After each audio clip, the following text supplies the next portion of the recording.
برش امروز شاهدش هستیم. عده‌ای صحبت‌های پزشکیان رو منتشر کردن و عده‌ای هم صحبت‌های مخالفان مذاکره رو. روزنامه خراسان حالا در این شرایط اومده به وضعیت بازنشستگان پرداخته. ما در شرایطی که کشور هر روز داره فشار بالاتر میره بر مردم، حالا وضعیت بازنشستگان هم معلوم نیست. نامهربانی و بازنشستگان میگه معوقات حقوق بازنشستگان تامین اجتماعی که امسال قرار بود بهشون اضافه بشه به حقوقشون 5 ماه از سال گذشته و هنوز هیچ هزینه به اونا پرداخت نشده.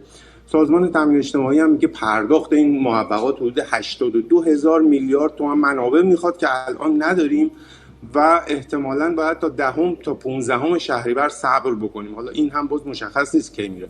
در نظر بگیرید حداقل مستمری 16.5 میلیونه، در حالی که کانون بازنشستگان میگه که سبد معیشت خانوار از 43 میلیون تومان سال پیش به 90 میلیون رسیده. حالا بازنشسته‌ای که 16.5 میلیون حقوق میگیره و قرار بوده این افزایش حقوق برش انجام بشه و انجام نشده، چجوری باید زندگی بکنه؟ بیش از 70 نماینده مجلس هم خواستار این شدن که هرچه سریعتر به این موضوع رسیدگی بشه. و خب در مجموع میگه که مشکل فقط تأخیر در پرداخت موفقات هم نیست دیگه. این موفقات هم حتی پرداخت بشه، تورم، هزینه درمان، کاهش قدرت خرید باعث شده که اصلا این افزایش حقوق‌ها حتی هزینه‌های واقعی زندگی مردم رو هم تامین نکنه. اما یک گزارش دیگه هم از روزنامه شرق امروز منتشر شد، سال سخت کنکوری ها، که خب در این شرایطی که ما میبینیم که جنگ هست و شرایط فرسایش و پر اضطراب برای داوطلبان، امسال تازه مجبور شدن برن کنکور بدن و در امتحانات نهایی شرکت بکنن. قرار بود یک فاصله‌ای بین امتحانات دانش آموزان و کنکور باشه، این فاصله رعایت نشده و در نهایت میاد میگه که این نشون دهنده آسیب پذیر بودن سیستم آموزشی کشوری که با هر اتفاقی این سیستم تا آستانه فروپاشی پیش میره. بسیار ممنون هستم از حضور شما. مجتبی هاشمی، روزنامه‌نگار از مونیخ. A massive search enters its fourth day for the wife of a veteran police officer. Authorities are looking for 58-year-old Karen Solomon. She is wanted on assault and battery charges involving serious bodily injury. Police say she is armed and dangerous. Her husband, Kirk Solomon, was found dead inside their home. Investigators say he suffered injuries from a sharp object. Kirk Solomon was a 31-year veteran of the police force. So this is a massive search for 58-year-old Karen Solomon. Now it enters day 4, and this comes after her husband, Kirk Solomon, a 31-year veteran of the police force, was found dead in their home on Tuesday. Now, a warrant for her arrest was issued earlier this week on charges of assault and battery with a dangerous weapon with serious bodily injury. Police saying this, quote, "We are still pursuing this until the evidence leads us elsewhere." Officer Solomon's injuries involved a sharp object. Authorities say Karen Solomon is armed and dangerous. Police are asking for the public's help in sending in tips. They're also seeking security camera footage from folks who are living in the area. Karen Solomon was last seen on this video walking around early Tuesday morning. She has dark brown hair and brown eyes. She was last seen wearing shorts and a t-shirt. Well, yesterday, divers were seen searching a pond about a half a mile away from the couple's home after police boats scanned the water earlier in the week. Police confirming that pond and the neighborhood is part of the investigation. So an official cause of death for Officer Solomon has not yet been released. The Israeli Defense Forces say they have targeted a terrorist in southern Syria. Military officials state the individual was in the final stages of preparing attacks against Israeli troops. Details on the operation are still emerging. The Israeli military says it opened fire on a terrorist in southern Syria. Officials say the individual was making advanced preparations to carry out attacks. The military reports the activity posed an immediate threat to Israeli forces. A heartbreaking video is circulating on social media showing a young child visiting his father's grave for the first time. The child, Ali Khosravi, was born 6 months after his father was killed. Reports say the father was shot and killed by security forces on January 8th in Shahin Shar.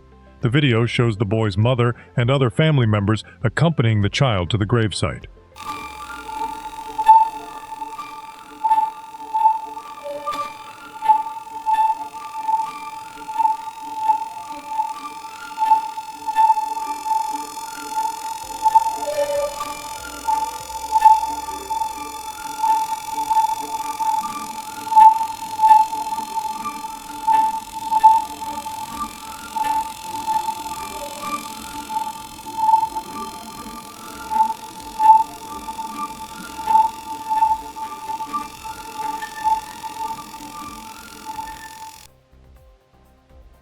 Trade talks between the United States and Canada ended Friday without a deal. As a result, the U.S. imposed new 50% tariffs on a variety of Canadian imports starting Saturday morning. The Canadian Prime Minister says his government will respond with a dollar-for-dollar countermeasure. The Vatican is moving toward energy independence. The Holy See plans to build a new solar and agriculture plant designed to cover its entire electricity needs. Officials say the project is part of a broader effort to embrace sustainable energy. The move aligns with the Pope's ongoing calls for global environmental protection. A federal judge has revoked an immigration visa ban imposed by the Trump administration on nationals from 75 countries. In a ruling issued Friday, the judge called the policy unlawful. The court found that the ban exceeded the authority of Secretary of State Marco Rubio. The head of Iran's Basij organization is warning citizens not to trust a potential return to diplomatic negotiations. Hossein Taib told a gathering of mosque organizers on Saturday that renewed diplomacy could be a deception. Taib stated that the Iranian people should not be fooled by what he called an apparent return to the negotiating table. The map of American college enrollment is shifting. A new report from Axios shows that demographics, student debt, and growing skepticism about the value of a degree are redrawing the college pipeline. Enrollment is seeing a notable shift toward the South and Northeast. Meanwhile, other regions are struggling to maintain their numbers. Experts say these trends reflect a changing outlook on higher education and the rising cost of tuition. Iran's oil exports are seeing a sharp decline. According to a report from Kepler, oil loading in Iran has fallen to 156,000 barrels per day. Arash Azarmi, economic editor at Iran International, describes the current export levels as catastrophic. He says they are now just 1/10 of what they were before the war.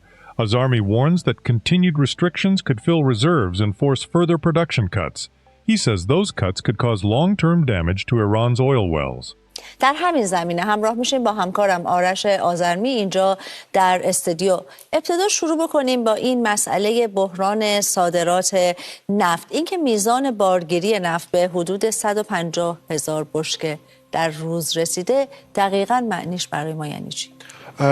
منصور، در یک کلمه بخوایم بگیم یک فاجعه در واقع وضعیت صادرات نفت ایران رو ما داریم می‌بینیم. 150,000 بشکه تقریباً 1/10 میزان قبل از جنگ هست. حتی تا 2 میلیون بشکه بارگیری هم در دوران اوج در 1-2 سال اخیر بارگیری انجام شده بود. گزارش‌هایی که ما داشتیم این روزها که عملاً اون نفتکش‌های بزرگ در خارک دیده نمیشن که بارگیری انجام بدن، این عدد و رقم‌ها تاییدش میکنه.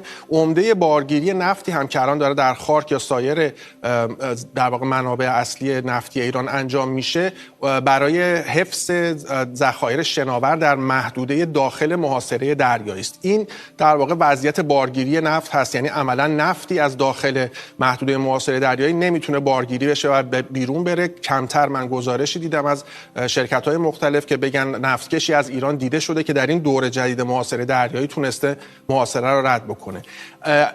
در دوران قبل از بعد از اینکه محاصره دریایی برداشته شد، بعد از امضای تفاهم، ایران یه مقدار زیادی از ذخایر نفت شناورش داخل محدوده دریایی رو، محدوده محاصره رو و همینطور یه سری از ذخایر نفتی که روی خشکی داشت و اینها رو از طریق نفتکشا فرستاد به دریای چین و مالزی که باعث شد که ذخایر تخلیه بشه. الان وضعیت تولید هم این که 2.5 میلیون بشکه نفت داره ایران تولید میکنه، تقریبا 750,000 تا 1 میلیون بشکه کمتر از میزان معمولش هست که نشون میده تولید رو پایین آوردن برای اینکه این ذخایر پر نشه، هم ذخایر روی خشکی هم داخل محدوده. اما به ذخایر شناور در دریای چین و سنگاپور هم که برسیم، الان این عدد 83 میلیون بشکه کاهش نشون میده. شاید 3 ماه قبل این تا 130 تا 140 میلیون بشکه برآورد میکردن و همین رو هم میگه که دارن روزی 500,000 بشکه‌اش رو میتونن به چین بفروشن با وجود تخفیف‌های بالا، به دلیل اینکه چین خرید نفتش رو کاهش داده. از اون طرف نفت روسیه اومده داره با نفت ایران در اون بازار رقابت میکنه، توی اون بازار تیپات‌ها و پالایشگاه‌های کوچک و مشکلات دیگه‌ای که داره. حتی همون نفت شناور در دریای چین و سنگاپور رو هم نمیتونن به راحتی بفروشن، اون هم داره کاهش پیدا میکنه. گزارش‌هایی که رویترز و خود کپلر دارن میدن این هست که در ماه سپتامبر و اکتبر نفت ایران میزان تحویلش داره کم میشه. نفت تحویلی در این 2 ماه رو مقدارش کم شده و بخش زیادی از این نفتی که شناور هست در ماه‌های قبل پیش فروش شده. اینها نشون میده که خب حتی از اون منبع هم به زودی جمهوری اسلامی نمیتونه همون درآمد اندکی رو هم که میخواست در واقع کسب بکنه. مجموعه اینها اگر ادامه پیدا کنه این وضعیت، دوباره ما برمیگردیم به اینکه ذخایر خشکی و ذخایر داخل محدوده محاصره دریایی هم بیشتر پر میشه و مجبور میشن باز هم چاهای نفت رو تولیدش رو کم بکنن، حتی از این 2.5 میلیون بشکه هم پایینتر بیارن که خب حتی میتونه ضررهای طولانی مدت به چاهای نفت بزنه. آقای آذرمی، نکته دیگه که وجود داره قیمت ارز هست. همونطور که شنیدیم در خبرها هم ما به این مسئله اشاره کردیم. حالا با توجه به محاصره دریایی، این فشارهای اقتصادی، این جنگ اقتصادی که ترامپ ازش حرف میزنه، چه چشم‌اندازی خواهد داشت؟ خب منصور، از همون نفت شروع بکنیم. ما عملا خب گفتیم که وضعیت صادرات نفت به چه وضعیت فاجعه باری رسیده. خود عبدالناصر همتی رئیس بانک مرکزی آخر هفته گذشته مصاحبه تلویزیونی داشت، گفت هیچ نفتی صادر نمی‌کنیم، درآمدهای نفتی اونم داره به صفر میرسه که خب این بخش درآمدیش رو پررنگ میکنه. عملا حتی اون درآمد محدودی که از اون فروش نفت شناور به چین دارند هم برگشتش الان مشکل شده، چون عمده مسیر برگشت از طریق تراستی‌ها در امارات بود که میدونیم در طول جنگ امارات کاملا اون مسیرها رو تخریب کرد، بسیاری از تراستی‌ها رو حتی دستگیر کردند. اما بعد از اینکه تفاهمنامه امضا شد کمی گشایش ایجاد شده بود، گفته میشد که امارات داره یک سری از در واقع چیزهای قبلی رو برمیگردونه. اما خب در هفته قبل دوباره تحولاتی داشتیم که امارات به طور کل هم نقل و انتقال فیزیکی کالا و همون نقل و انتقالات مالی رو جلوش رو گرفته و عملا دوباره به این میرسیم که حتی اون درآمدهای محدود ارزی هم بر نمیگرده به کشور. بجز نفت، در پتروشیمی و محصولات فولادی که صادرات مهم دیگه نفت غیر نفتی ایران بودن هم ما کاهش شدیدی رو می‌بینیم که نشون میده درآمدهای ارزی افت میکنه به دلیل محاصره دریایی و به دلیل مشکلاتی که ناشی از خسارت‌های جنگ هست. رسما خود گمرک ایران میگه 5 ماه اول امسال 25% صادرات غیر نفتی کاهش پیدا کرده. برآوردهایی که من می‌دیدم بعضی از شرکت‌های بین‌المللی میگن تا 70% صادرات غیر نفتی ایران هم کاهش پیدا کرده که خب این هم نشون میده این منبع ارزآوری حکومت هم عملاً با مشکل روبرو شده. فشار این رو در بازار ارز خواهیم دید، یعنی کمبود عرضه ارز در کنار اون افزایش انتظارات تورمی میتونه یه شوک ارزی جدیدی رو ایجاد بکنه، با توجه به اینکه آمریکا تازه روز دوشنبه گفته که میخواد از دور جدید این جنگ اقتصادیش رونمایی بکنه. بسیار ممنون هستم. توضیح و تحلیل همکارم آرش آذرمی رو با هم شنیدیم. Comedian Bill Maher is defending former President Donald Trump's aide, Natalie Harp. Maher says Harp faced a battle with bone cancer in her 20s. According to Maher, Harp supported Trump because he helped expedite her experimental medical treatment. Maher questioned the recent criticism of Harp and urged critics to let the former president have a friend. He described Harp as being incredibly devoted to her work. I don't know why you have to go after her. You know, she seems incredibly devoted to her job, never takes a day off. Sometimes she works so hard she forgets to eat and sleep. And now everyone in America is saying the same thing. Why can't I get a millennial who works like that? You know, and there is, you know, a little more to the story. She had bone cancer in her 20s. She likes Trump because he speeded up experimental treatments, which he believes helped her. But, you know, in America, it's just like, oh, good, someone new to hate. Trump did the podcast of Michael Cohen this week. Remember Michael Cohen, his fixer, who once called Trump a cheater, a liar, a fraud, a bully, a racist, a predator, and a con man. His own vice president, Vance, once said he might be America's Hitler. His Secretary of State, Rubio, at the debate, made fun of his dick size. Let the man have one fucking friend, okay? Let him... Donald Trump has concluded that the United States will achieve its goals regarding Iran's nuclear, proxy, and missile programs, regardless of whether a new agreement is reached. That's according to Mohammad Javad Akbarin of Iran International. Akbarin says the Islamic Republic has been severely weakened in its nuclear and proxy efforts. He adds that Iranian society no longer equates the regime with the nation, suggesting the government is losing control over national affairs. محمد جواد اکبرین در خصوص همین خبر، امروز اینجا که نشستیم داریم با هم صحبت میکنیم 175 روز از جنگ گذشته. در تمام